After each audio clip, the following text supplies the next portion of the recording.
আসসালামু আলাইকুম। মানবিজ্ঞানের পক্ষ থেকে তোমাদের শুভেচ্ছা। বাংলা প্রথম পত্রের এইচএসসি বাংলা প্রথম পত্রে একটা নতুন টপিক, তাহারই পরে মনে। তো তাহারই পরে মনের এই টপিকটা তো আগেও কেউ পড়েছো কিংবা দেখেছো কিংবা পারতেও পারো, কিংবা কেউ এই বিষয়ে জিরো নলেজ। তো যে অবস্থায় থাকো না কেন, এই ক্লাসটির পরে তোমাকে আর কখনোই তাহারই পরে ধরতে হবে না, কারণ এই ক্লাসের মধ্যে আমরা যেমন পাঠ পরিচিতির গুরুত্বপূর্ণ জায়গাগুলো বুঝিয়ে দিব, পুরো কবিতার ব্যাখ্যাটা করে দিব, তাছাড়া ব্যাখ্যাটা এমন সুন্দর করে করে দিব যে তোমার মনের ভিতরে জিনিসটা গেঁথে যাবে। আমরা চিত্র সহকারে এবং কোন অংশটার কে কিভাবে আলোচনা করেছে এইভাবে করে আলোচনা করেছি। সুতরাং অনেক অনেক উপকৃত হবে। এবং তোমরা মিলে দেখতে পারো ইউটিউব কিংবা ফেসবুক বা আরো কোথাও কোনো অনলাইনে অফলাইনে এর থেকে বেটার ক্লাস করেছো কিনা। আমি বলবো না করতে পারো না, করতে পারো, কিন্তু কমেন্টে সেটা আমাকে জানাতে হবে যে স্যার আমি এই থেকে বেটার ক্লাসটা ওইভাবে করেছিলাম, কিংবা আমার কাছে করতে পারো, বলতে পারো যে স্যার আপনি ওইরকম অফলাইনেও এর থেকে ভালো ক্লাস করিয়েছিলেন। তাহলে আজকে আমার মনে হয় না আমিও এর থেকে ভালো ক্লাস আসলে করিনি এবং দেখিওনি। সুতরাং ক্লাসটি অনেক ভালো হতে চলেছে। দেখো এমন ভাবে সাজিয়ে এনেছি তোমাদের জন্য উপকার হবে। এবং এইভাবে দেখো কিভাবে করে বোর্ড কোয়েশ্চেন এবং এমসিকিউ সিকিউ যা আছে সেগুলো আমরা সলভ করব। এবং একটা সুখবরও আছে যে রুটিন দিয়ে দিব যে তোমাদের কোন সময় কোন দিন কি বার কখন কোন টপিকের ক্লাস পাবে। তো এই ক্লাসের কখন কি বার দিন কোন সাবজেক্টের ক্লাস পাবে এটা তোমাদের জানিয়ে রাখলে তোমাদের জন্য সুবিধা যেটা হবে, তোমরা কমেন্টে টপিকটা বলতে পারবে যে স্যার ওই দিন তো ক্লাস হবেই, এই টপিকটি আপনি আলোচনা করবেন। তাহলে এখন কিন্তু মানবিক দেন বা অর্থাৎ মানবিকের স্টুডেন্টদের, শুধু মানবিক না সায়েন্স সাবজেক্টে তো স্টুডেন্ট আছো, তো প্রত্যেকে কিন্তু মানবিককে নিজেদের মনে করতে হবে, যে নিজেদের মনে করে তুমি তোমার টপিকটাকে যাতে এখান থেকে ঝালিয়ে নিতে পারো, সমাধান করে নিতে পারো, সেই প্রত্যয়টা কিন্তু রাখতে হবে। তাহলে চলো আমরা আলোচনা শুরু করে দিই। তাহারে পরে মনে কবিতাটার সাথে কিন্তু একটা ফাগুন ফাগুন ভাব আছে, তো সামনে ফাগুন আসতেছে। তাহলে সুতরাং পরিবেশের সাথে পড়ার একটা দুর্দান্ত কম্বিনেশন হবে। এবং আমাদের মানে যেহেতু পরিবেশটা চমৎকার, সুতরাং আমাদের পড়াটা কিন্তু অনেক চমৎকার হবে, আশা করি সেই প্রত্যাশা রাখছি। তাহলে দেখো এটা সাহিত্য পাঠ, গদ্য এবং কবিতা বা একাদশ দ্বাদশ আলিম সবার জন্য এই টপিকটা রয়েছে। এটা যেমন শর্ট সিলেবাসে রয়েছে, ফুল সিলেবাস 25দের জন্য যেমন গুরুত্বপূর্ণ, এটা কিন্তু 26দের জন্য গুরুত্বপূর্ণ। আমরা কিন্তু এইচএসসি 25-26 দুইজনের জন্যই কাজ করব। এবার আসো সুফিয়া কামাল। তাহলে সুফিয়া কামালের প্রথম যদি আমরা পাঠ পরিচিতিটা পড়ি, সুফিয়া কামাল আমরা হচ্ছে তাহারে পরে মনে কবিতাটা পাঠ পরিচিতিটা আগে পড়ে নিব। এতে কি হবে, যখন আমরা কবিতাতে যাব কবিতাটা কি বলতে আসলে চাচ্ছে, কিছু জিনিস আছে আমি যদি বুঝতে পারি আসলে কি বলতে চাচ্ছে, তাহলে ওই শব্দের অর্থ না জানলেও কিন্তু টের পেয়ে যাই আসলে কি হচ্ছে এখানে, কি কোন বিষয়টাকে এখানে ইঙ্গিত দিচ্ছে। তাহলে এই জন্য পাঠ পরিচিতি পড়বো। দেখো পাঠ পরিচিতির মধ্যে যদি প্রথমে আসি, যে এই কবিতাটা তাহারই পরে কবিতাটা সাধারণত দেখবে তোমাদের অন্যান্য যে কবিতাগুলো সেগুলো কোনো কোনো বই থেকে সংকলিত হয়, কিন্তু এই কবিতাটা একটি পত্রিকা থেকে সংকলিত হয়েছে।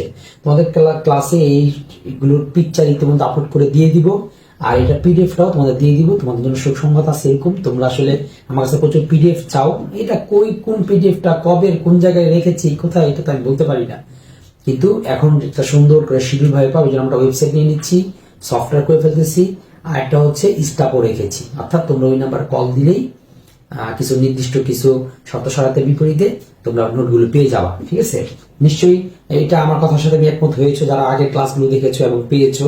যারা পাওনি তারাও কমেন্ট করবে, আর চেষ্টা করবে যে কোন নোটটি তুমি চাচ্ছ সেই নোটটির ছবি পাঠিয়ে তারপরে তুমি চাইবে।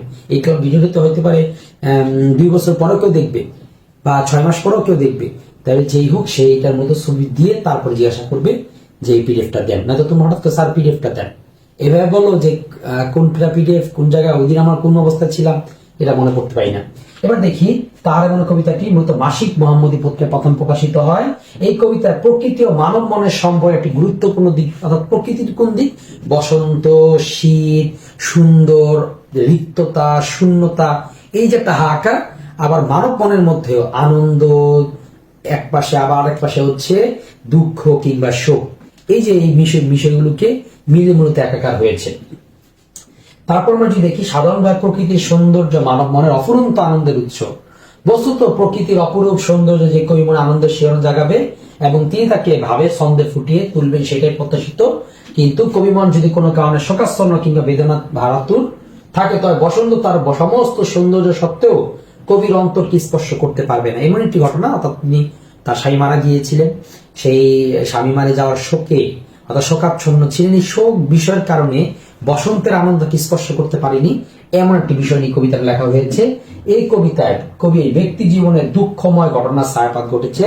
আমি কিন্তু এই জায়গা থেকে কিন্তু কোন কোন জায়গা থেকে এমসিকিউ আসে শুধু সেই জায়গাগুলো বোল্ড করে দেওয়া। সুতরাং এইটুক পড়লে তোমার আর কিচ্ছু এখানে লাইন টাইনগুলো কিছু পড়তে হবে না, ঠিক আছে? নোটটা সংগ্রহে রাখবা, সপ্তাহে একবার পড়বে, কিন্তু পরীক্ষার আগে শুধুমাত্র এই হলুদ দাগগুলো একটু দেখে যাবে।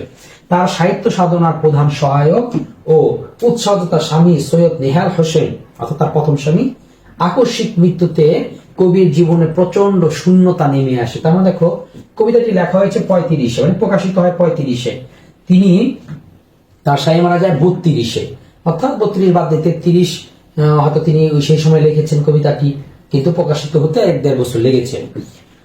তার ব্যক্তি জীবন ও কাব্য সাধনার ক্ষেত্রে নেমে আসে এক দুঃসহ বিষণ্ণতা। তার ব্যক্তি জীবনেও যেরকম, আবার তার লেখালেখি যেটা, সেখানে ওই দুই জায়গাতেই বিষণ্ণতা নেমে আসে। কবিমন আচ্ছন্ন হয়ে যায় রিক্ততার হাহাকারে। ও শব্দটা হচ্ছে রিক্ততা। রিক্ত শব্দের অর্থ কি? রিক্ত শব্দের অর্থ হচ্ছে মুক্ত, খালি, শূন্য। তারপর হচ্ছে তাহারই পরে মনে কবিতাকে আচ্ছন্ন করে আছে এই বিষাদময় রিক্ততার সুর। তাই বসন্ত এলেও উদাসীন কবির অন্তর জুড়ে রিক্ত শীতের করুণ বেদনা। অর্থাৎ সবাই শীত বসন্ত নিয়ে আনন্দিত, কিন্তু তার মনের মধ্যে খেলা করছে শীতের রিক্ততা। সবাই বসন্তকে নিয়ে ভাবছে, তিনি ভাবছেন শীতকে নিয়ে। সবাই জানে যে বসন্ত কিছু না কিছু পেয়েছে, সে ফুল ফল, সে সুন্দর পরিবেশ পেয়েছে, কিন্তু শীত কিন্তু পেয়েছে হাহাকার আর শূন্যতা। তো কবিতাটা একটি লক্ষণীয় বৈশিষ্ট্য হচ্ছে নাটকীয়তা, ঠিক আছে? এটা একটা গুরুত্বপূর্ণ অংশ হতে পারে। এই কবিতার মধ্যে একটা নাটকীয় ভাব আছে, অর্থাৎ নাটক, এই কথা বলছে, সেই কথা বলছে, কিভাবে তুমি কি করবে, আমি কি করব, কেন করলাম, কেন করলাম না, এই নাটকের মধ্যে একটা ভাব আছে। গঠন নীতির দিক দিয়ে সংলাপ নির্ভর, এই প্রশ্নটা প্রচুর প্রচুর আসে অ্যাডমিশন সহ বিভিন্ন ক্ষেত্রে, এইচএসসি একাডেমিক সব ক্ষেত্রে এই প্রশ্ন প্রচুর আসে। সংলাপ নির্ভর কবিতা, তো এই সাথে একসাথে 3টা জিনিস মনে রাখতে পারবা। তোমাদের এই এইচএসসি এর ফার্স্ট পেপারে মোট 3টি কবিতা আছে এরকম এই সংলাপ নির্ভর। কি কি? বিভীষণের প্রতি মেঘনাদ, তারপর হচ্ছে সোনার তরী। বিভীষণের মেঘনার মধ্যে কে? চাচার ভাতিজার মধ্যে কথোপকথন হচ্ছে, সংলাপ হচ্ছে। সোনার তরীর মধ্যে মাঝি আর কৃষকের সংলাপ হচ্ছে। আর এইখানে সংলাপ হচ্ছে এই কবি ভক্ত আর কবির মধ্যে। যাই হোক, কেউ বুঝতে পারছো, কবিতার আবেগ ভাববস্তুর বেদনা ঘন বিষণ্ণতার সুর এবং সুললিত ছন্দে এতই মাধুর্যমণ্ডিত যে তা সহজে পাঠকের অন্তর ছুঁয়ে যায়। হ্যাঁ, ছুঁয়ে যাবে, আমরা সেটাই দেখি। তাহলে আমি এখন কিন্তু সরাসরি কবিতাতে চলে গেলাম। কবিতা পড়াবো, যেমন ব্যাখ্যা করবো এবং সেই শব্দের অর্থটুকু লিখে দিব। এবং তোমাদেরকে এইটা যে যে দাগাদাগি যা করছি, তোমরা তো স্ক্রিনশট নিয়ে নিতে পারো, কিংবা দাগাদাগি করছি এটা সেভ থাকবে, সেটা দিয়ে দিব। আর এমন কোনো ভিডিও নিলে আর কি লাগে।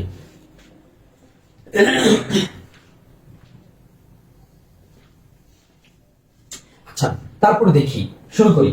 হে কবি, নীরব কেন ফাগুন যে এসেছে ধরায়। আচ্ছা, কবিতাটি বলার আগে আমাদের একটা জিনিস মাথা রাখতে হবে। এই কবিতার যে প্যাটার্ন, সংলাপটা যে স্টাইলে করেছে, সেটা হচ্ছে এই যে এই 2টি লাইন আর হচ্ছে এই 4টি লাইন। কি? এই যে 2টি লাইন দেখতেছো, এই 2টি লাইন হচ্ছে কবি ভক্তের, যে কবির একজন ভক্ত, অন্ধ ভক্ত, বা কবি কবিতা তার খুবই ভালো লাগে এমন একজন কবির একজন ভক্ত, তাকে মূলত 2 লাইন প্রশ্ন করছে এবং কবি পরবর্তী 4 লাইনে সেই উত্তরটি দিচ্ছেন।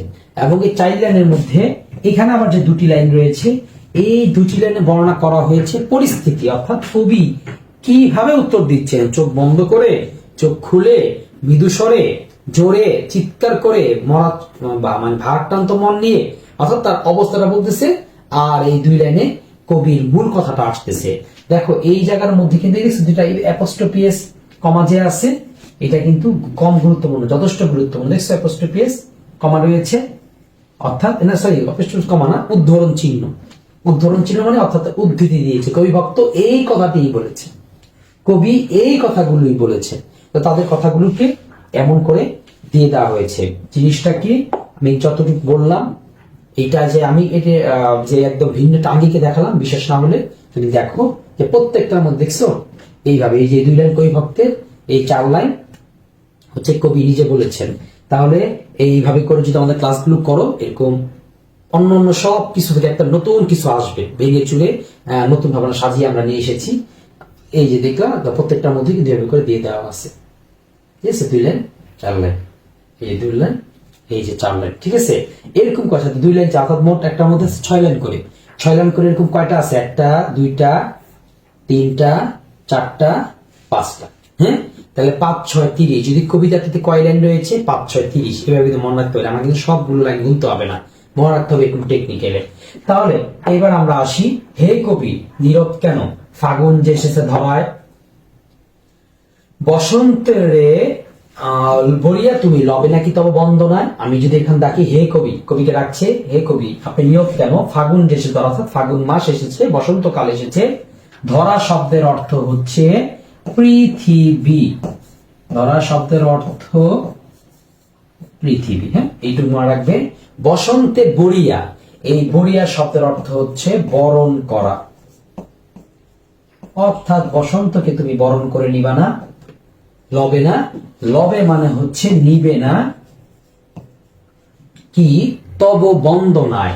আচ্ছা, বন্দনার যদি আমি একটা শব্দ করি, সেটা হচ্ছে প্রশংসাপত্র,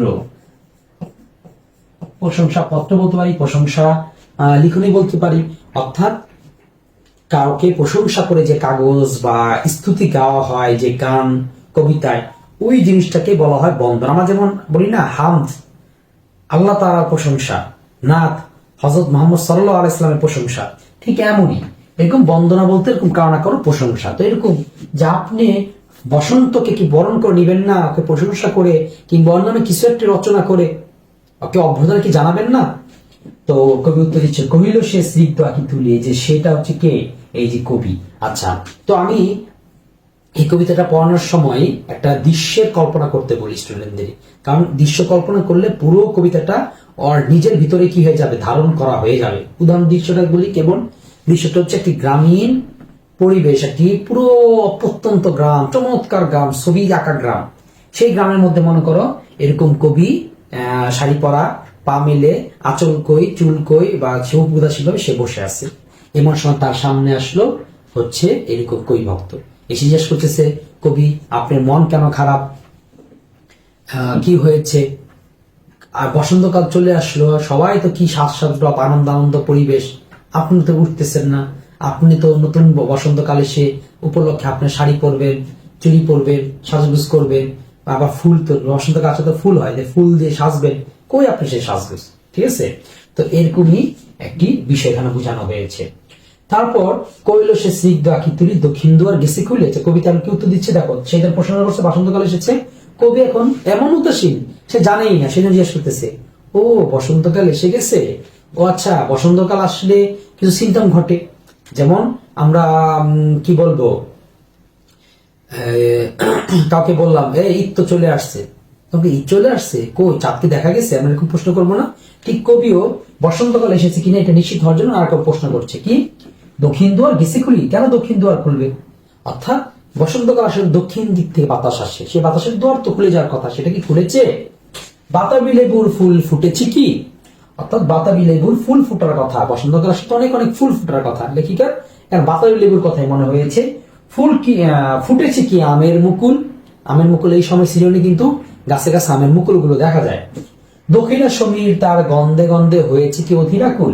এইখানে একটি গুরুত্বপূর্ণ জায়গা হচ্ছে সমীর শব্দের অর্থ কি। সমীর শব্দের অর্থ হচ্ছে বাতাস। কেউ যদি এইটি ভিডিওটি দেখতে থাকো তাহলে সামনে বইটা নিয়ে রাখো, একসাথে বইয়ের মধ্যে শব্দগুলো লিখে রাখো, তাহলে ক্লাসেই তোমার পড়াটা হয়ে যাবে। গন্ধে গন্ধে হয়েছে কি অধীর আকুল। আমরা পরের স্লাইডে যাই। এরপর ঠিক আছে, এই কথাগুলো বলার পরে কবি ভক্ত আবার প্রশ্ন করছে, এখনো দেখনি তুমি, কহিলাম কেন কবিয়া যেমন উম্মনা তুমি। বললাম তুমি তো এখনো দেখো নাই, আহ কবি কেন তুমি আজ এমন উম্মনা। উম্মনা মানে হচ্ছে উদাসী, যে আপনি এখনো কেন এত উদাসীন।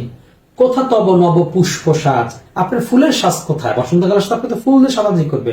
কই ভক্ত মনে হয় একটু হালকা হালকা মনে মনে, আসলে কই ভক্ত বলতে আমরা পুরুষকে কেন ধরবো, নারী তো হতে পারে। তারপর একটা নারী এত বড় ভক্ত, কবিতা লেখে না, সেই কবিতা না লেখে বসন্ত উদযাপন করবে না, এমন কবি আছে কিনা বা এমন ভক্ত আছে কিনা, নাকি সে কবিকে লেখিকাকে শাড়ি পরা দেখতে চেয়েছিল, 3 বছরের ছবিটাই পাঠান দেখি শাড়ি পরা ছবি, ক্লাস খাই। তো যাই হোক, এমন উম্মনা মানে উদাসীন তুমি, কোথা তব নব পুষ্প সাজ, অর্থাৎ ফুলের সাজ। কইল সে সুদূর চাহিয়া, লেখিকা এবার সুদূর অনেক দূরে, হ্যাঁ কি বললা, ও আচ্ছা, সুদূর সে তাকিয়েছে। কইল সে সুদূর চাহিয়া অলখের পাথার বাহিয়া। আচ্ছা, এইখানে পাথার শব্দের অর্থ কি? পাথার শব্দের অর্থ হচ্ছে সাগর। একটু কনফিউশন অনেকের হয়ে যাবে, কারণ পাথারের সাথে পাথরের একটা মিল পাবা, কিন্তু না, এইটা শব্দের অর্থ হচ্ছে সাগর। অর্থাৎ অলখের পাথার বাহিয়া সাগর, অলখ মানে হচ্ছে অলক্ষ্য, অর্থাৎ এখানে তাকি দৃষ্টি সীমার শেষ। আমি লিখি শব্দটা, দৃষ্টি সীমার শেষ, অর্থাৎ আমার দৃষ্টির শেষ বিন্দু যেই পর্যন্ত যায়, যত দূরে যায় এইটুকু, এমন। তাহলে অলখের পাথার বাহিয়া তরি তার এসেছে কি, বেজেছে কি আগমনী গান। আচ্ছা, এখানে তরি আসা, লেখিকা কি জিজ্ঞেস করতেছে, ও আচ্ছা বসন্তকাল আসছে, ফুল ভাসবো, তার তরি কে এসেছে, নৌকা এসেছে কিনা। তরি মানে হচ্ছে নৌকা। এখন প্রশ্ন হচ্ছে বসন্তকালের সাথে নৌকার কি সম্পর্ক, এখানে নৌকা আসতে হবে কেন? এটা হচ্ছে আগের দিনের একটি আলামত, যে কাউকে যদি অভ্যর্থনা করে নিতে আসতে হয় তার নৌকা পাঠাতো। আগের দিনের মেয়ে বাপেরা বা মেয়েরা খুব খুশি হতো, যাবে বাড়ি থেকে আমাকে নৌকা পাঠিয়েছে, বাবা আমাকে এখন নিয়ে যাবে, বা লোক পাঠিয়েছে তারা এখন আমাকে বাবার বাড়ি নিয়ে যাবে। এই যে নৌকা পাওয়া বা কাউকে অভ্যর্থনা করা, যে প্রধান অতিথি সে থাকবে, প্রধান অতিথিকে দাওয়াত দিতে হবে, নিয়ে আসতে হবে, এরকম বিষয়গুলো থাকলেই তখন এটা কি করতো, এই তো এরকম বিষয়তে তখন নৌকা পাঠানো হতো। তাহলে তরি তার এসেছে কি, বেজেছে কি আগমনী গান, অর্থাৎ সেই ইয়ার মধ্যে হয়তো গানও বাজনা হইতো, আগমনী গান, আপনি আসুন, অভ্যর্থনা জানানো, এরকম গান বাজনা হতো। দেখেছি কি সে আমারে, শুনি নাই, রাখিনি সন্ধান। ও বসন্তকাল এসেছে, বসন্তকালকে আমাকে ডেকেছে যে কবি আপনি আসেন। ও ডাকতেও পারে, আমি তো সে খবর রাখিনি। আর বসন্তকালকেই ডাকবে, বসন্তকাল ডাকবে না, কিন্তু কবি এত উদাসী, সেই চিন্তা করতেছে কিসের কি বসন্ত, ওরা আমার ডাকছে নাকি, আমার ডাকে নাই, আমার তো কিসের ঠেকা পড়ছে যে আমার আমার জন্য কবিতা লিখতে হবে। এরকমই লেখিকাকে মনে করতেছে। বা পরের অংশে যদি যাই, কহিলাম ওগো কবি রচিয়া লহনা আজ গীতি, বসন্ত বন্দনা তব কণ্ঠে শুনি এ মোর মিনতি। এখানে কবি ভক্ত কি বলছে, আচ্ছা ঠিক আছে, আপনার ডাকের দেখে আপনি এই অভিমান করছেন না, বসন্তকাল কি মানুষ নাকি, নাকি বসন্তকাল হচ্ছে আমার বন্ধু বান্ধব যে কি বলে আপনার ক্লাস খেয়ে আপনার ডাকাটা কি করবে না, তারা এখন ডাকাডাকি করবে না। ওগো কবি রচিয়া লহনা আজ গীতি, না না আপনি বসন্তকালে একটা গান লেখেন না, গীতি মানে গান, এটা হয়তো জানবে পাওয়ার কথা। বসন্ত বন্দনা তবে কণ্ঠে শুনি, এটা এই পাশে হবে বসন্ত বন্দনা। বন্দনা শব্দের অর্থ আবার কি, ওই একই, দেখো শুরুতে পড়েছিলাম বন্দনা, বন্দনা মানে হচ্ছে প্রশংসা। বলছে বসন্ত বন্দনা তব কণ্ঠে শুনি এমন মিনতি। আমার একটাই রিকোয়েস্ট, আমি এই গানটা আপনার মুখ থেকে শুনতে চাই। হ্যাঁ, গান তো অনেক এগিয়েছে, অনেক গানই আছে, অনেক কবিতাই আছে, কিন্তু না, আমি তো আপনার ভক্ত, আমি আপনার থেকে শুনতে চাই। কইল সে মৃদু মধু স্বরে, নাই হইল না হোক এবারে। লেখিকা আসলে উদাসীন তো, সেজন্য বলেছে খুব আস্তে স্বরে, মৃদু মধু স্বরে বলতেছে, থাক না, এবার হইল না, না হোক, কি হয়েছে। আমার গাইতে গান বসন্তরে আনিতে বড়িয়া, রহেনি সে ভুলে নিত এসেছে তো ফাগুন সরিয়া। মানে আর আমার গান গাওয়ার জন্য, বসন্তকে বরণ করে নিয়ে আসার জন্য সে তো থেকে যায়নি, বসন্তকাল তো বলেনি না না কবি আমাকে ডাকে নাই, আমি যাব না, এমন তো বলেনি। তাহলে রহেনি মানে সে তো থাকেনি, সে তো ভুলে নিত এসেছে তো ফাগুন সরিয়া, ফাগুন মাস এসেছে, বাস বসন্তর সময় হয়েছে চলে আসা, বসন্ত চলে আসছে। কই আমার জন্য তো অপেক্ষা করেনি, সে তো আমার জন্য থাকেনি, তাহলে আমার কিসের অপেক্ষা তার জন্য, আমার কেন এত ঠেকা পড়ছে না, টাকা দিছে যে আমি কি করবো, তার জন্য কবিতা লিখবো, গান লিখবো। একটু জানাবা, ওই কি বলে ক্লাস তো করো, ক্লাস করে চলে যাও, একটু কমেন্ট করতে তো বেশি সময় লাগবে না, ইউটিউবে তোমরা ক্লাসটা দেখবে, তারপর হচ্ছে ফেসবুকেও দেখবে, কিন্তু একটু সমাধান করবে যদি ভালো লেগে থাকে। যদি তুমি একটু ভিন্নভাবে পেয়ে থাকো তাহলে এই কথাটা অবশ্যই জানাবা। এবং আমি তো বারবার চ্যালেঞ্জ করছি যে এটাই জানা যাবে এমন না, এর থেকে ভালো ক্লাসও যদি পাও তুমি সেটা লিঙ্ক আমাকে দিতে পারো, কিংবা বলতেও পারো যে না এতে ভালো ক্লাস তুই জায়গাটা আমি করেছি, আমিও দেখবো। দেখে অন্তত এতটুকু শক্তি তো আছে যে না এর থেকে ওইটার থেকে বেটার করে পরবর্তী ক্লাসটি, পরবর্তী বিষয়টি তোমাদের আরো উপস্থাপন করবো। আবার এখানে সুন্দর মন্দের কিছু না থাকতে পারে যে তোমার সাজেশন না স্যার ওইখানে এইভাবে করার কারণে আমি আরো ভালো ইফেক্টিভ বুঝতে পেরেছি, ছবি, চিত্র, কিংবা হচ্ছে এরকম সৃজনশীল, এমসিকিউ, সিকিউ, তো সবকিছু সাজেশনটা তুমি অবশ্যই জানাবা। তো যতটুকু জানাতে পারবে এটার থেকেই তোমরা মূলত উপকার নিয়ে নিতে পারবে। কহিলাম ওগো কবি অভিমান করছে কি তাই, যদিও এসেছে তবু তুমি তারে করিলে বিধাই। তো লেখক কবি বক্তা কি বলছেন? ও কবি আপনি যেন অভিমান করছেন, যাক যদিও সে এসেছে আপনাকে তাকে শুধুই বিধাই করেন। এখানে বিধাই শব্দের অর্থটা কি দেওয়া যেতে পারে, কি অর্থ দেওয়া যেতে পারে? এখানে আমরা বিধাই শব্দের অর্থ নিতে পারি হচ্ছে ব্যর্থ। অর্থাৎ হ্যাঁ বসন্তকাল তো চলে এসেছে কিন্তু আপনাকে পাত্তা দিলেন না, আপনাকে ব্যর্থ করে দিলেন, এই সময়টা নষ্ট করলেন। সুবর্ণ সুযোগ, আসতেছে বসন্তকাল, 1 তারিখে দেখো একটা কিছু করে ফেলা যায় কিনা। আমি ক্লাসের শেষে একটা সুন্দর শব্দ বলবো, এই যে ফাগুন শব্দটা কি? ফাল্গুন না? এই ফাল্গুনের কেন শব্দটা ফাল্গুন বলা হয়? হ্যাঁ, ফাগুনকে কেন ফাল্গুন বলা হয় একটু থাকবে, অনেকেই হয়তো এই ভিডিও আগে দেখে ফেলেছ, তারপরও কেউ জানো না জানো তারা জানবে কি সুন্দর অর্থ ফাল্গুন শব্দটা কিভাবে আসলো। আচ্ছা, ওগো তুমি অভিমান করছো কি তাই, যদিও এসেছে তবু তুমি তারে করিলে বিধাই। এখন লেখিকা বলছে কইল সে পরম হেলায়, হেলায় মানে অবহেলায়, অযত্নের সাথে সে বললো, অর্থাৎ তাকে পাত্তা দিল না। বৃথা কেন? ফাগুন বেলায়। লেখিকা বলছে কেন বৃথা হবে, কিসের? আমার গান লেখার জন্য কেন বৃথা হবে?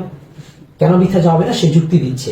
ফুল কি ফোটেনি শাখে, শাখে মানে এখানে তুমি গাছের শাখা বলতে পারো, এখানে আমি গাছেই দিলাম। তো ফুল কি গাছে ফোটেনি? পুষ্পারতি লভেনি কি ঋতুর রাজন, এইখানে ঋতুর রাজনটাকে, ঋতুর রাজা বসন্ত, সুতরাং এখানে বোঝানো হয়েছে বসন্তকে। তাহলে একটু বুঝতে পেরেছ? পুষ্পারতি লভিনী কি ঋতুর রাজন, এখানে পুষ্পারতি এই কথাটার মানে কি? পুষ্পারতি মানে পুষ্প প্লাস হচ্ছে আরতি। এখন আরতি মানে হিন্দু সহ অন্যরা জানতে পারো আরতি জিনিসটা কি। আরতি মানে হচ্ছে পুষ্পারতি, পুষ্পের আরতি অর্থাৎ প্রার্থনা। এটা হিন্দুরা বলে পূজা করা, যেরকম প্রার্থনা করা অর্থাৎ পুষ্প দিয়ে পূজা করা, পুষ্প দিয়ে সম্মান জানানো। বলছে বসন্তকালকে এরকম পুষ্পের বা ফুলের অভ্যর্থনা পায়নি, ফুলের যে সম্মান সেটা কি পায়নি? আসলে কি পেয়েছে? হ্যাঁ আসলে পায়। কিন্তু বসন্তকাল আসা মাত্র কিন্তু গাছে গাছে ফুল ফুটে, কেমন জানি গাছে গাছে ফুল দিয়ে তারা বসন্তকে বরণ করে নিল। এটাই লেখিকা সুন্দর করে উপস্থাপন করেছে। মাধবী কুড়ির বুকে গন্ধ নাহি, মাধবী এক ধরনের লতা বা এক ধরনের ফুল, তো সেই ফুলের যে কুড়ি, সেই কুড়ির মধ্যে যদি আমি গ্রাম নেই আমি কি গন্ধ পাবো না? তার বুকে গন্ধকে আসে নেই? আসছে তো। আমার কবিতা নাকি আমার কবিতা লেখার জন্য সেটা বসে রয়েছে, তাই তো না? করে নাই অর্ঘ্য বিরোচন। এই অর্ঘ্য মানেটা কি? অর্ঘ্য মানে শাব্দিক অর্থ হচ্ছে ফুল, আরেকটা অর্থ হয় দুর্লভ বস্তু। দুর্বল হয়ে গেছে।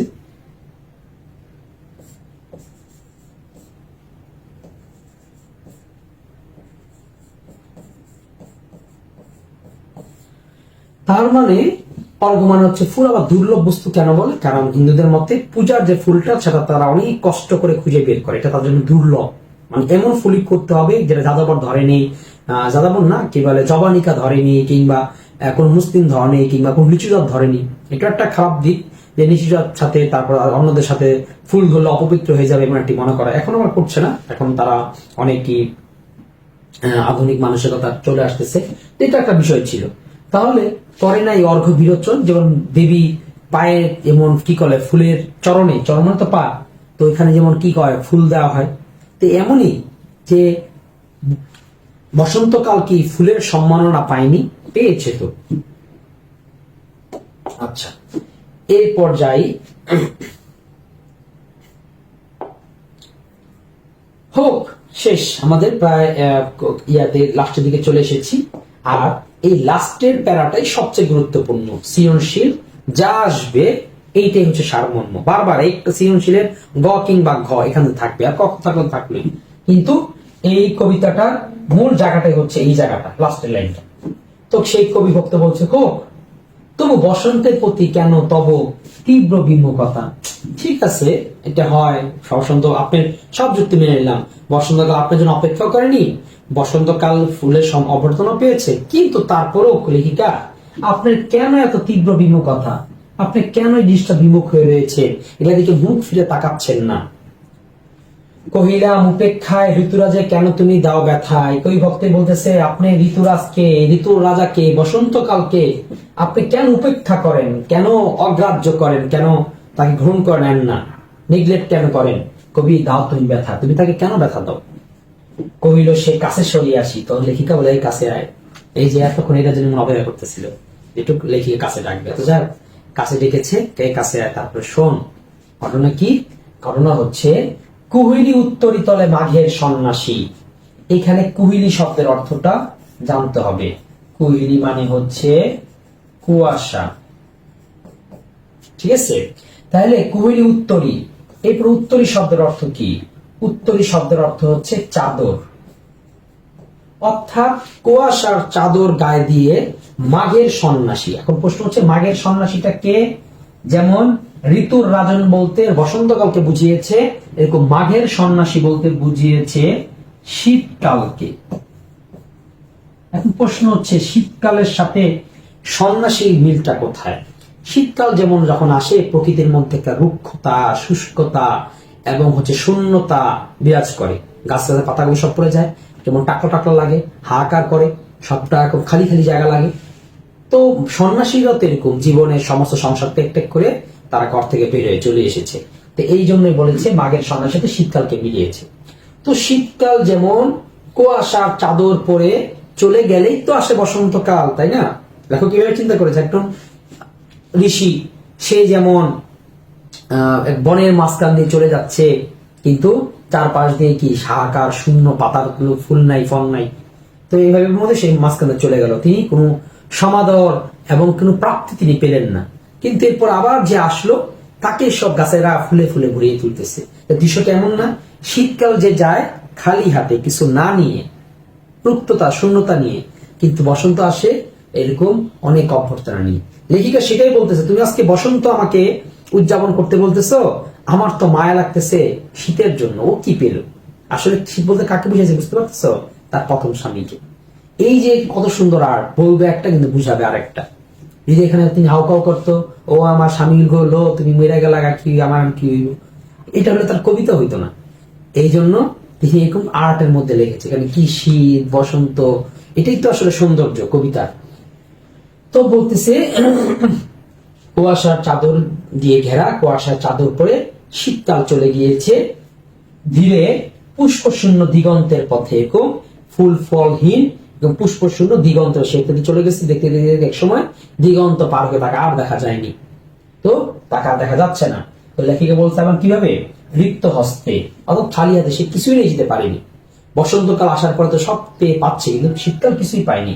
লেখিকা বলতেছে, তাহার এই পরে ভুলিতে পারি না কোনো মতে, অর্থাৎ তার কথাটা আমার বারবার মনে পড়ে, আমি তাকে কিছুতেই ভুলতে পারছি না, বলতে পারি না। কবি এই দুঃখে তোমারও একটু দুঃখিত হওয়া উচিত। হ্যাঁ, আসলেই এরকম স্বামী মারা গেলে এরকম দুঃখ হওয়ার কথা, ঠিক আছে। কারণ খেলার সঙ্গী, তারপর হচ্ছে এরকম শেয়ারিং, এরপর এতো নানাভাবে একটা একটা যুগ থাকে, বন্ধু বলা যায়। তো এই বন্ধুত্ব যখন এরকম হারিয়ে যায়, বন্ধুরা যখন থাকে না, তখন তার মধ্যে শূন্যতা কাজ করবি। তাহলে আমাদের কবিতাটা শেষ। কবিতা যাই হোক, দারুণ এই কবিতাটি তুমি আগে পড়লে। এরকম আমার একটি কবিতা আছে, আমার একটা বই ছিল, কত মেলা ছিল, এই মেলা আসছে। যাক, বইটা নিয়ে বলতেছি না, মানে যেহেতু সাথে মিল আছে এই জন্য তোমাদের একটু শুনে রাখি। আমার স্টুডেন্ট যারা অফলাইনে তারা একটা অনেক শুনেছে, তো একটু মজাও আছে কবিতাটা। অর্থাৎ কবিতাটা হচ্ছে এমন, তোমাদের যে কবিতাটা তোমরা একটু আগে পড়লে সেই কবিতাটার সাথে একদম পুরোপুরি মিল আছে। অর্থাৎ সেই কবিতাকে প্যারোডি ভার্সন বলে আর কি, মজা করে ফান করে লেখা প্যারোডি ভার্সন। কেমন শুনি। হে ক্রাশ উধাও কেন, কবিতার নাম হচ্ছে তারই পরে মনে, আর আমার এই কবিতাটির নাম হচ্ছে ক্রাশ কি পরে মনে। হে ক্রাশ উধাও কেন, ফাগুন যে এসেছে ধরায়, শাড়ি পরা ছবি করবে না আপলোড, পুরান ছবি সরায়, অর্থাৎ তুমি পুরাতন ছবি সরায় দিয়ে নতুন ছবি আপলোড করবে না শাড়ি পরা, কারণ ক্রাশ তো ক্রাশের যে ভক্ত সে তো ক্রাশকে নতুন নতুন শাড়ি পরা ছবি দেখতে চায়, যদি শাড়ি পরা ছবি দেখতে চায় না। আচ্ছা, কইলো সে চোখ চোখ কপালে তুলি, ফুলের দোকান গেছে খুলি, বলছে ফুলের দোকান কি খুলে গিয়েছে? এই ফাল্গুন মাসে, তারপর হচ্ছে 14 ফেব্রুয়ারিতে এগুলি ঘটনা, সেই ঘটনাকে নিয়ে কেন্দ্র করে আর কি খুব মজার কবিতা। বান্ধবী সবাই কিনেছে কি, পরবে কি নতুন শাড়ি, আমি কি আর একা একা ওদের সারা পড়তে পারি? মজা লাগবে তোমার বইয়ের সাথে যখন এই লাইনটা মিলাই মিলাই পড়বে, তখন আরো ভালো বুঝতে পারবে, দেখবে যে লাইনগুলো কিভাবে করে মিলে। এখানেও ঠিক এরকম 6 লাইন 2 লাইন এইভাবে করে মিলানো হয়েছে। এখনই জানোনি তুমি, কহিলাম কেন ক্রাশ আজ, এমন উদাস তুমি, কোথা তব ভারী মেকআপের স্বাদ। সেখানে ছিল পুষ্প সাজ, এরপর হচ্ছে মেকআপের স্বাদ। কহিল সে আলমারি চাহিয়া, শাড়ির স্তূপ বাহিয়া, ফুলওয়ালা এসেছে কি, বেড়েছে কি গোলাপ ফুলের দাম, দিয়েছে কি কেউ আমারে, ফুল কিনে রাখা তো ক্রাশ খোরদের কাম। কহিলা মগো ক্রাশ, পরিয়া লহনা আজ শাড়ি, বসন্ত বরণ তব সেলফিতে দেখে যেন চোখ জুড়াতে পারি। কহিল সে মৃদু দাঁত কেলিয়ে, না হলো না হোক এবারে। ওই কোনো মেয়ের খালি একটু প্রশ্ন করলে হয়েছে, তার ভাব বেড়ে যায়, তো ভাব বেড়ে গেছে। আমার ছবিতে, আমার শাড়িতে ছবি লাভ ব্রেক দিবা তো মারিয়া, তাহলে আমি ছবি চালিয়ে তো লাভ ব্রেক মারবা, এটা জানি। থাকবা না তো ভুলবা না তো আসলে নতুন ক্রাশ ফারিয়া। আমার তো ছবি চাইতেছো বুঝতেছি, আমার ছবি লাগবে, আমার চার ক্রাশ তোমারই ছবি লাগবে, তুমি ছাড়া হবে না। কিন্তু ওই আবার নতুন মেয়ে ওই ফারিয়ে আসলে ওর ছবি, তুমি আরো এরকম ঠিক ইনবক্সে লিখে যাচ্ছ যে তুমি ছবি দাও ছবি দাও, তোমাদের কতটা খারাপ আমাদের জানা আছে। আচ্ছা, কহিলা মগ ক্রাশ, অভিমান করেছো কি তাই, যদিও এসেছে তুমি তারে তুমি ভাব নিতাস হুদাই। কহিল সে পরম হেলায়, বৃথা কেন ফাগুন বেলায়, কপত কপতি মেলা বসেনি কি মাঠে, সুন্দরী গণ দেয়নি কি ফুলের সাজন। সুন্দরা কি ফুলের সাজানে, সব সুন্দরীরা সাজছে, আমি না সাজলে কি হবে। কোল জাপে মাজা মুখে গন্ধ নাহি, করেন তো কেউ কাছে আসা বারণ। আচ্ছা, হোক তবু বসন্তের প্রতি কেন এই তব তীব্র বিমুখতা, কহিলাম উপেক্ষায় কাশখোরদের কেন ক্রাশ দাও তুমি ব্যথা। কহিল সে ইনবক্সে আসি, দেখানো তো দুঃখ কত তলে দেখো শুধু হাসি। ভাবতেছ আমি হাসি দেখো, কত সুন্দর ছবি দিয়ে দেখো, কিন্তু এইটা এই হাসি সুন্দর রাখতে পারো পেস্ট কিনতে হয়, চেহারা সুন্দর রাখতে অনেক মেকআপ ব্যবহার করতে হয়, এবং শাড়িটাও কিনতে হয়। তো এইগুলো খালি দেখো না, খালি দেখো ক্রাশ। কিনতে শাড়ি গিয়াছে চলিয়া বহু টাকা, বসেছি কি আমি পথে, তাহাই পরে মনে ভুলিতে পারি না কোনো মতে। অর্থাৎ তুমি তাহলে আমার ছবি চিতেছো, কিন্তু একটা শাড়ি কিনতে যে টাকা খরচ হয়েছে সেই 60 টাকা তার দিবা না, অনলাইনে অর্ডার দিছি। তো যাই হোক, এই কবিতাটা আমরা যাই, আমরা সামনের দিকে যাই, আশা করি ভালো লাগবে। কেউ স্কিপ করে যেতে পারো, সমস্যা নেই, কিংবা কেউ নিজেও চেষ্টা করবে। অনেকে আমি স্টুডেন্টের মধ্যে দেখি যে অনেকে নিজেরা কবিতা লেখে, তো তারও একটু চেষ্টা করবো, আমাকে একটু দেখাইতে পারো, তোমার সাথে আমার মতো কবিত্বের একটা ভাবও হতে পারে। ওকে, যদি কোনো একটি লাইন না বুঝে থাকো অবশ্যই প্রশ্ন করবে। আশা করি এমন একটি লাইনও নেই যে বুঝো না, আমি তোমাকে শব্দ অর্থ সবকিছু সব বুঝিয়ে দিয়েছি। এবার আসি লেখক পরিচিতি। আমরা আসলে পড়াচ্ছি তখন তো একেবারে সার্ভিস, মানে হচ্ছে ফুল সার্ভিস। তোমাদের একটি কোর্স নিয়ে আসতেছি পূর্ণ দায়িত্বে, এরকম রেকর্ডেড বেসিক ক্লাস পড়ানো হবে, তারপরে হচ্ছে বোর্ড কোশ্চেন সলভ করানো হবে, কলেজ কোশ্চেন, এরপর আবার কোশ্চেন তো অনেক থাকে, কলেজ কোশ্চেন বোর্ড কোশ্চেন না, এইগুলো বাছাই করে 15টা 10টা 5টা 30টা এরকম করে বাছাই করে, অর্থাৎ যেই কটা পড়লেই অর্থাৎ তোমার সবগুলো এমসিকিউ তোমার থ্রো হবে। তোমার মনে হবে যে আমি এটার মধ্যে থেকেই সব কমন পেয়ে যাও, পাবাই, অবশ্যই কমন পাবাই। এভাবে করে আমরা বাছাই করে পড়াবো, তো এই সেভাবে করে ওই জিনিসগুলো পড়ানো হবে। তারপর এরপর আবার তোমার একটা পরীক্ষা নেওয়া হবে।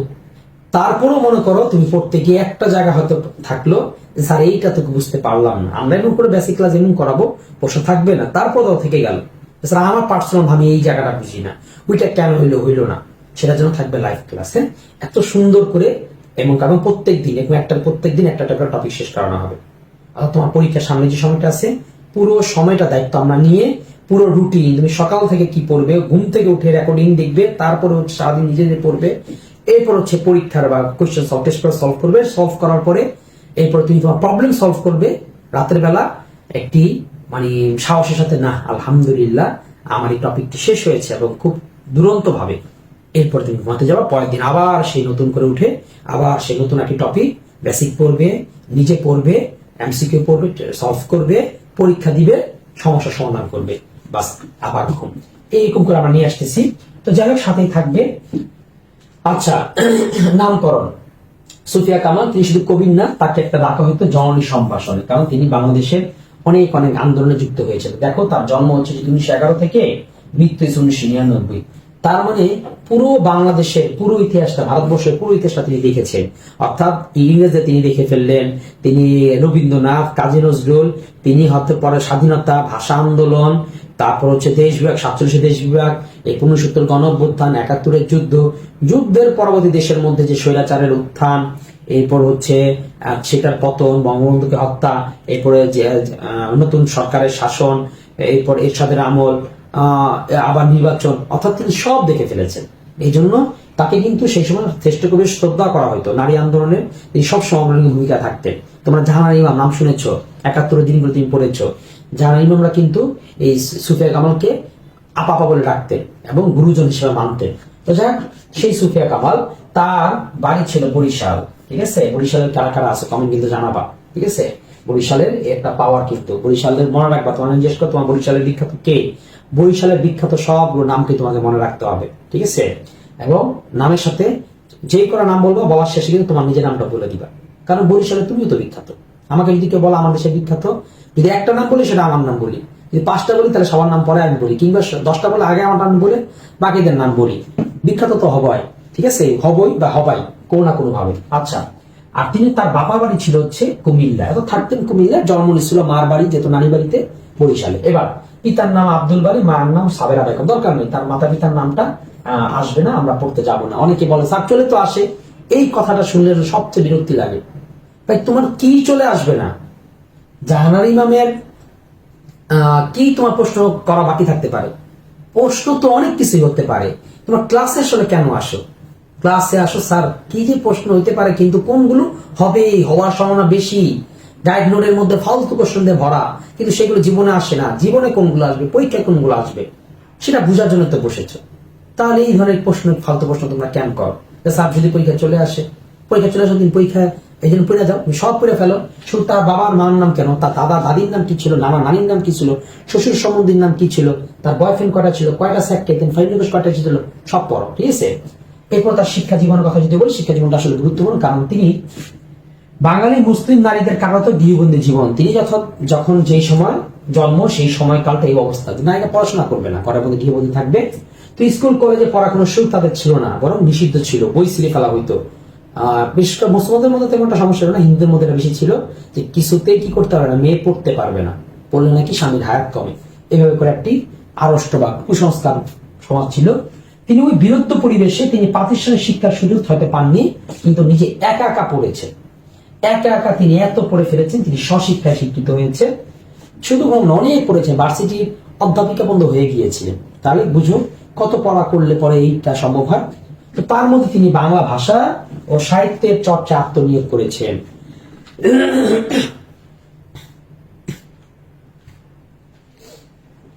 তো এবার যদি আমরা দেখি সংসার জীবন, এই যে স্বামী, এই নামে মূলত এই কবিতাটা।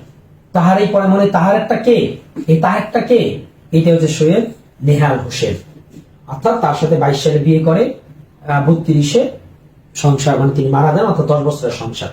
তাই সৈয়দ নেহাল হোসেন পরবর্তী তিনি কামাল উদ্দিন আহমেদকে আবার বিয়ে করেন পরবর্তীতে, অর্থাৎ স্বামী মারা যাওয়ার 7 বছর পর তিনি আবার বিয়ে করেন। এরপর সর্বত্র এই স্বামীও মারা যান, তিনি মারা যান 99-তে। বুঝতে পারতেছো, মহিলারা এরকম কি করে, এই নিজের একটা দেরিতেই মরে, কারণ তারা অন্যদের যন্ত্রণা দিয়ে দিয়ে আগে মেরা নেয়। আচ্ছা, তারপর পত্রিকা সম্পাদনা, তিনি কোনো পত্রিকা সম্পাদনা করেননি, তবে তিনি অনেক কবি, লেখিকা, অনেক বইটই ছিল। পুরস্কার, বাংলা একাডেমি পুরস্কার 21 পদক, নাসিরুদ্দিন পদক না, সেই সময় সবচেয়ে দামি দামি সব পুরস্কার তিনি পেয়েছেন। এই জন্য পুরস্কারে বলে শেষ করা যাবে না। সবসময় তোমাদের 2টা পুরস্কার কথা মনে রাখবে, একটা বাংলা একাডেমি পুরস্কার আর হচ্ছে 21 পদক। এটা সবচেয়ে দামি পুরস্কার। এটা দেখবা কোন কোন লেখক এটা পেয়েছে, কারা কারা এটা পায়নি, এটুকু ভাবা, বাকিগুলো দরকার পড়ে না। বিশেষ অবদানের কথা যদি বলি, সুফিয়া কামাল বাংলাদেশের বিশিষ্ট মহিলা কবি। অর্থাৎ বাংলাদেশের মহিলা কবি আসি বা কয়জন, তুমি দেখো তো কয়টা মহিলার নাম বলতে পারো। আমি কয়েকটা বলতেছি, কুসুম কুমারী দাস, তারপর হচ্ছে রাজিয়া খাতুন, কামিনী রায়, এই হচ্ছে সুফিয়া কামাল। এর বাইরে আমারও মনে পড়ে না। তোমার মনে পড়লে একটু জানাই হতো যে না স্যার আমি আরো 2-4টা লেখিকা কবি, মানে মহিলা কবির নাম জানি। এটা তুমি জানতে পারো, এটা আগে, কিন্তু বর্তমানে হয়তো আমার কাছে বিখ্যাত বা আমার কাছে ভালো লাগা কয়েকজন কবি আছে, আয়েশা আহমেদ, রিঙ্কি সাহা, মানে আমরা মেয়েরাও কবিতা লিখতে পারে এইটা কিন্তু বিশ্বাস করা আসলে সম্ভব না, ছিল না। এরকম কয়েকজনের কবিতা হয়তো পুরানো দেখেছি, কারণ লেখিকা বেশি নেই, তো আর তারা লিখতে আসলে খুব ফালতু। কিন্তু ইদানিং আধুনিক কালে আমি কয়েকজন কবি দেখি যে তাদের লেখিকাগুলো কিন্তু আসলে খুব দারুণ হয়। তখন আর বিষয় লাগে না আসলে। অনেকেই চর্চা করলে তাদের সঙ্গে কিন্তু দিন আরো বাড়তে পারতো। এখন মেলায় আরো এরকম লেখিকা আসতেছে না, আবার ফালতু অনেকে লেখে, সব রকম মিলিয়ে আছে। তো এটাই বললাম যে তোমার যদি কেউ জানা থাকে আমাকে জানো। আমি যেমন আমার 2টি লেখিকার নাম তোমাদের জানিয়েছি, আমার মনে পড়ে এই 2জনের নামই। এছাড়া আরো খুব ভালো লেখক লিখে থাকতে পারি, কবি হিসাবে আমি আর কাউকে তেমন পাইনি, এই 2জনকে পেয়েছি। আচ্ছা, তারপর মৃত্যু হচ্ছে 1999-তে তিনি মারা যান।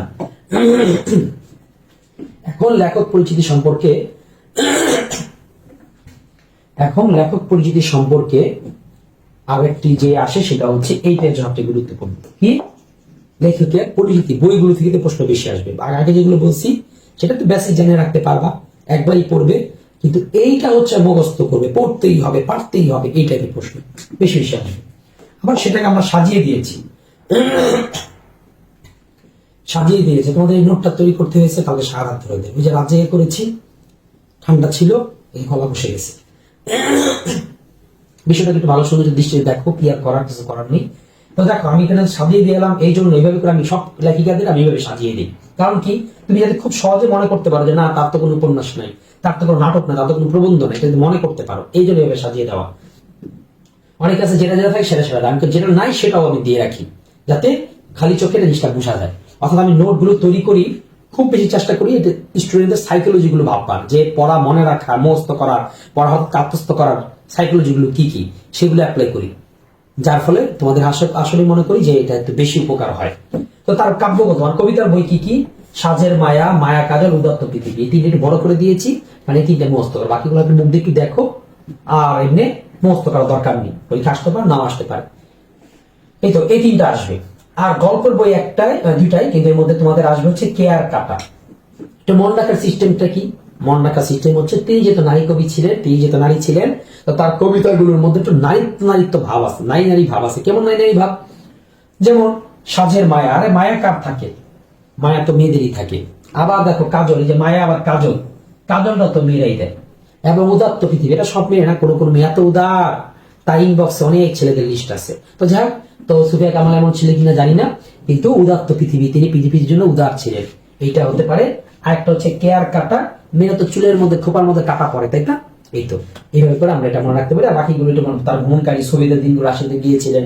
তারপর 71-এর ডায়েরি, জাহাঙ্গীর লিখেছে 71-এর দিনগুলি, তিনি লিখেছেন 71-এর ডায়েরি। তারপর হচ্ছে আত্মজীবনী, এই কালে আমাদের কাল, শিশুত শীতল বিতল, নল কিশোরের দরবারে, বাচ্চাদের জন্য তিনি লিখেছেন। এই তো, তাহলে এবার আমরা এমসিকিউ পদ্ধতি সমাধান করতে যদি যাই,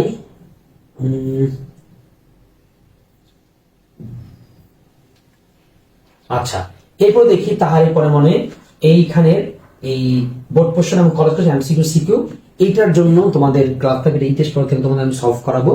তো এই টেস্ট পেপার যদি কেউ সাবস্ক্রিপশন নিতে চাও, এটা তোমরা এরকম নিয়ে নিবে, এখানে কোড দিয়ে রাখছি, এই কোডটা ব্যবহার করলে তোমরা প্রায় 50% ডিসকাউন্ট পাবা। আচ্ছা এখন আমি যেটা বলি, এই ক্লাস আমি প্রত্যেকদিন সকাল দিকে হবে হচ্ছে বেসিকের ক্লাস, আর সন্ধ্যার দিকে সেই ক্লাসের এই সলভ বা এই যেরকম বোর্ড কোশ্চেন এমসিকিউ সিকিউ সলভের ক্লাস হবে। তাহলে সেই আহ্বান জানিয়ে আমরা এখানে শেষ করছি। আচ্ছা না, শেষ হচ্ছে না, আমি তোমাদের রুটিনটা বলে দিই। একবার প্রথম ক্লাসের রুটিন দেখে রাখো নিয়মিত, তাহলে বুঝবা তো কবে কি ক্লাস হবে। আমাদের রুটিনের সিস্টেমটা হচ্ছে শনি, রবি, সোম, মঙ্গল, বৃহস্পতি। মানে রুটিনটা মুখস্থ করে, যেহেতু আপাতত লাইভে আসতে পারছি না, লাইভে আসলে হয়তো রুটিন এলেবেলে করতে হয়, কারণ কোন টিচারে কখন শিডিউল, স্টুডেন্টের শিডিউল মিলে করতে হয়, কিন্তু ওটা রেকর্ড করে দিচ্ছি, সুতরাং এটা ওই সময় ওই দিনই পাবা। যেমন শনি, রবি বাংলা, শনিবার দিন প্রথম পদ, দ্বিতীয় পদ, সোম, মঙ্গল ইংলিশ, বুধ, বৃহস্পতি আইসিটি। খুব সুন্দর না? মনে রাখা খুব সহজ না? মনে রাখতে পারবেন। আবার মানবিকের যে সাবজেক্টগুলো, সেটা অর্থনীতি, ভূগোল, ইতিহাস, ইসলাম ইতিহাস, পরিণীতি, ইসলাম শিক্ষা, সমাজবিজ্ঞান, সমাজকর্ম, যুক্তিবিদ্যা, কৃষি শিক্ষা, মনোবিজ্ঞান, গার্হস্থ্য। এইভাবে করে প্রতিদিন দুটা ক্লাস হবে। তো তোমার যেটা আছে বিষয় টিপ দিয়ে দিতে পারবে, ওই সময় ওই ক্লাসটা হবে। তবে এটা কিন্তু আজকে থেকে যেমন হয়, কালকে থেকে এরকম, মানে পরবর্তী থেকে এই পুরো সপ্তাহ সব পুরো মাস, এবং সামনে আমাদের যে পূর্ণাঙ্গ এইচএসসি 25 এবং 26 পূর্ণ দায়িত্ব যে কোর্স আসতেছে, সেখানে আমরা এইভাবেই পড়াবো, আমি এইভাবে দিয়ে দিব। এটা রেকর্ডেড ভিডিও থাকবে হচ্ছে একটু সকালের দিকে। এরপর তুমি সারাদিন নিজে নিজে পড়বে, এরপরে সন্ধ্যা 6টা থেকে এই 8টা পর্যন্ত এই সময় বিভিন্ন সাবজেক্টের যার যে সাবজেক্ট আছে সেই সাবজেক্টের এরকম টেস্ট পেপার সলভের ভিডিও আমরা মানে সিকিউ এমসিকিউ সলভের ক্লাসগুলো দিয়ে দিব। শুক্রবার দিন কোনো রুটিন ক্লাস নেই, সেটা এক্সট্রা ক্লাস, অর্থাৎ কোনো দিনে কোনো টপিকের যদি কিছু মিস হয়ে যায় সেটা আমরা পড়াবো, বা কিংবা যেই টপিকে যেই সাবজেক্টের মানে এখানের যেই সাবজেক্টগুলো বাংলা ইংলিশ আইসিটি এই 3টা সাবজেক্টের সবচেয়ে বেশি ডিমান্ড থাকবে বা প্রয়োজন পড়বে বা ভিউ থাকবে কিংবা তোমরা রিকোয়েস্ট করেছো সেই সাবজেক্ট পড়ানো হবে। এখানের মধ্যে সবচেয়ে রিকোয়েস্টেবল সাবজেক্ট, এটার মধ্যে সবচেয়ে রিকোয়েস্ট সাবজেক্ট নিয়ে এক্সট্রা ক্লাসগুলো হবে। এবং এই 8টার পরে 9টা 10টা এরপর থেকে মানে 8টার পর থেকে আমরা আবার করব হচ্ছে লাইভ। কোন লাইভ? Problem solving live. অর্থাৎ সেখানে এরকম জুমের মাধ্যমে তোমাদের প্রবলেমগুলো বলবে যে সারাদিন পড়েছি স্যার, সমাধানও করেছি, কিন্তু এমসিকিউ সমাধান করতে গিয়ে স্যার এই এমসিকিউটা কি হলো এটা বুঝলাম না, মূল বইটা পড়তে গিয়ে স্যার এই যে শব্দ বা এই লাইনটার সাথে এই লাইনটার কিভাবে মিল এটা স্যার বুঝলাম না। তো সেই বুঝগুলো আমরা সমাধান করে দিব। বলতো সকালে তুমি বেসিক পড়লে, সারাদিন নিজে দেখলে, তারপর হচ্ছে টেস্টগুলো সলভ করলে, এরপরে যদি সমস্যাগুলো যে থেকে যায় সেটাও সমাধান করলে, বলো এর থেকে বেটার সার্ভিস আর কি হতে পারে? এটা তুমি আসলে তো কল্পনা হতে ভাবে করিস যদি এরকম কেউ আমার পূর্ণ দায়িত্ব নিয়ে নিত, কেউ যদি এরকম করে আমার সকাল থেকে রাত পর্যন্ত আমার রুটিনটা করে দিয়ে শিডিউলটাকে কার্যকর করার জন্য যে ব্যবস্থা নিয়ে নিত। আমি চ্যালেঞ্জ করতেছি, এরকম করছো না, পাবা না, একেবারে প্রথম আমরা নিয়ে আসতেছি। সুতরাং পূর্ণ দায়িত্ব কোর্স।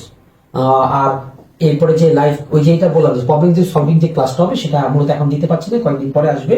সেটা হচ্ছে আমাদের 5K ফলোয়ার হলে পরে মূলত লাইভ অপশনটা চালু হবে। লাইভ অপশন আমাদেরকে দিচ্ছে না, নতুন টেস্ট তো এই জন্য, তো ওটা দিলে আমরা সেটাও করে ফেলবো। তাহলে তোমাদের ধন্যবাদ জানিয়ে আজকে রাতের সলভ ক্লাসে আহ্বান জানিয়ে, সন্ধ্যার সলভ ক্লাসে আহ্বান জানিয়ে এখানে শেষ করতেছি। আসসালামু আলাইকুম।